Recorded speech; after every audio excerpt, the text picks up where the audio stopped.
Welcome to my second devlog of Versteckt.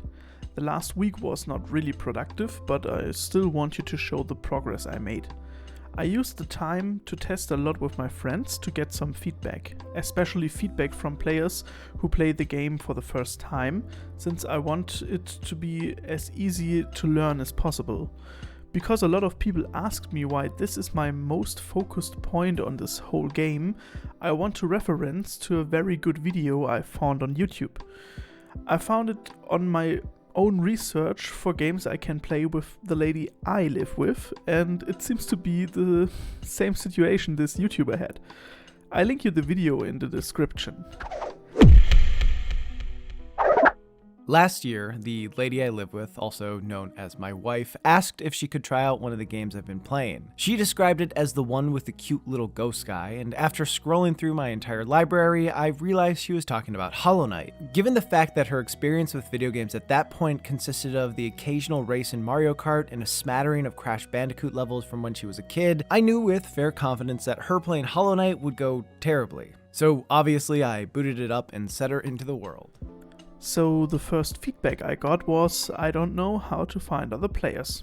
So the player does not know what happens if he is the seeker, and the player don't know that he has to use the mouse or the touch input because we're adding mobile support in future. So I decided to use the black screen time to show some instructions. The text is placeholding at the moment because I want to add some language system in the future. I used the same system to show hiding players that they can spawn objects by clicking on them. For myself, I added a lobby counter in the main menu, so you can always see how many people playing the game at the moment.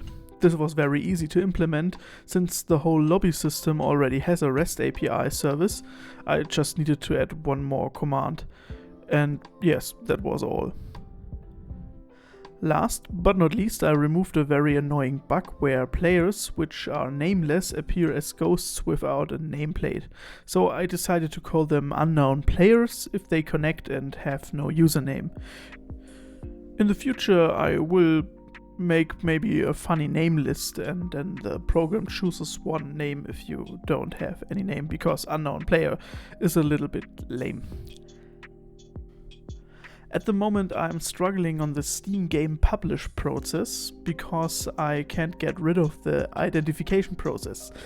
This keeps me thinking if Steam is the best platform for such a game, but I love the update features and to be able to generate keys and make some beta versions of my game. Maybe you have some idea which platform would be a nice option, but now to the good messages. We got some new desks in our office room and I really love them.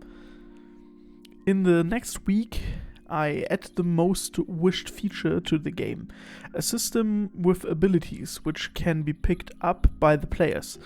This forces the player to move to get the abilities and add some like end game to the whole game system.